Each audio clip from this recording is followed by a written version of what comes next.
Welcome back to our channel, dear friends and fellow General Hospital enthusiasts.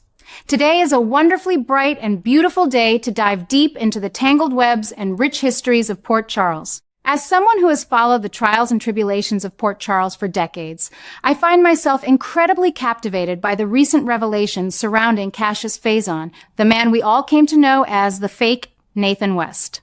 Ryan Paevey's portrayal of this complex character has been nothing short of a roller coaster ride for those of us who appreciate deeply layered performances. When we think about the legacy of the Faison bloodline and the shadow it casts over everyone connected to it, Cassius represents a fascinating study in nature versus nurture. The writers have given us a narrative that is steeped in deception, yet tinged with an undeniable vulnerability that makes Cassius so much more than just a one-dimensional villain. His departure from the canvas left us with a glaring lack of closure, a deliberate choice by the showrunners that has sparked endless speculation among longtime viewers like ourselves. The ambiguity of his exit is a classic soap opera trope, but it is executed here with a modern twist that leaves the door wide open for a truly spectacular return. We must critically examine the circumstances of Cassius leaving the canvas, specifically the involvement of the enigmatic Z, played by the brilliant John Oliver. The revelation that Z helped Cassius fake his death and subsequently offered him a position at the World Security Bureau is a masterstroke of narrative plotting. For those of us who remember the golden era of WSB spy storylines, this development feels like a thrilling homage to the past. The WSB has always been a shadowy organization capable of making people disappear and reappear at will. And integrating Cassius into this world provides a perfect mechanism for his eventual return. I firmly believe that while Ryan Paevey has made what appears to be his final appearance for now, this WSB connection is a definitive promise to the audience that Cassius will embark on a new tenure in the future. The idea of him operating as a secret agent, perhaps undergoing rigorous training or executing covert missions while the rest of Port Charles mourns him, adds a delicious layer of dramatic irony to the ongoing saga. However, the path to Cassius's potential return is heavily complicated by the actions of Jocelyn Jacks, portrayed by Eden McCoy. I must admit, watching Jocelyn's recent maneuvers has been both fascinating and deeply troubling from a moral standpoint. In a move that heavily echoes the ruthless pragmatism of her mother Carly and her mob boss stepfather Sonny, Jocelyn has proven herself willing to cross incredibly dark ethical lines. Her readiness to make a deal with Z to secure the release of Valentine Cassadine and Jason Morgan is a testament to how much she has hardened over the years. To achieve this, she has actively chosen to smear Cassius's name, signing a statement that falsely paints him as a major player in the cold fusion catastrophe. By pretending that Ross Cullum is some sort of tragic hero and framing Cassius as Jen Sidwell's primary ally, Jocelyn is rewriting history to suit her own agenda. As a critic, I find this character development for Jocelyn incredibly compelling, as it pushes her further away from the innocent teenager she once was and deeper into the morally gray territory that defines the adults of Port Charles. Yet, as a fan who values fairness, I cannot help but feel a profound sense of injustice on behalf of Cassius. Jocelyn's lies are not just harmless fabrications. They are actively destroying the legacy of a man who, despite his many flaws and deceptions, actually had several genuine moments of redemption toward the end of his run.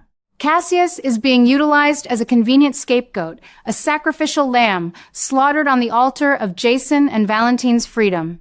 While I understand the narrative necessity of getting Jason, played by the iconic Steve Burton, back onto the canvas for the upcoming milestone episodes, I strongly disagree with the decision to completely assassinate Cassius's character in the process. Cassius demonstrated a capacity for growth and a desire to step out of the dark shadows of his family's past. He deserved a far better send-off than being framed for crimes he did not commit, and this injustice only fuels my desire to see him return and clear his name. The fallout from Jocelyn's deceit is already beginning to ripple through Port Charles, and nowhere is this more evident than in the fierce reaction of Liesl Obrecht. Kathleen Gady is an absolute powerhouse, and whenever Liesl goes to war for her family, we are guaranteed spectacular television. Liesl's upcoming harsh criticism of Jocelyn is not just justified, it is absolutely necessary. Someone needs to hold Jocelyn accountable for the casual way she destroys reputations to protect her inner circle. Liesel knows the truth about the Faison family's dark history better than anyone, but she also recognizes the spark of humanity that existed within Cassius. Watching Liesel defend his tarnished honor will undoubtedly be one of the emotional highlights of the coming weeks. It highlights a generational divide in Port Charles, where veteran characters like Liesel understand the weight of legacy, while younger characters like Jocelyn treat reputations as disposable currency. At the very heart of this tragic storyline is young James West, beautifully played by Gary James Fuller. The emotional toll this entire ordeal is taking on this innocent child is truly heartbreaking to witness. James is currently drowning in grief, utterly devastated by the sudden disappearance of the man he believed to be his father, Nathan. The pure, unadulterated love that Cassius showed for James was arguably his most redeeming quality. It was not a manipulation. It was a genuine, profound connection that transcended the lies he told about his identity. As older viewers, we have watched countless children in Port Charles become collateral damage in the wars of adults. But James's situation feels particularly poignant. He is left wondering if he will ever see his dad again, a question that tugs at the heartstrings of anyone who has ever experienced profound loss. The dramatic irony is thick, knowing that James will soon have to face a devastating double blow. Not only will he have to process the manufactured news that Cassius is dead, but he will also eventually learn the earth-shattering truth that the man he loved was not his father at all, but his uncle. The psychological impact of this revelation on a child cannot be overstated. We are looking at some incredibly sad, emotionally heavy scenes in the near future. How does a child reconcile the loving memories he holds with the reality that his entire relationship was built on a foundation of stolen identity? The writers have set up an emotional minefield here, and navigating it will require immense sensitivity and nuanced performances from the entire cast involved. Despite the inevitable anger and confusion that James will feel, I firmly believe that the bond they shared was too strong to be permanently broken. Children possess a remarkable capacity for forgiveness, especially when the love they received was authentic.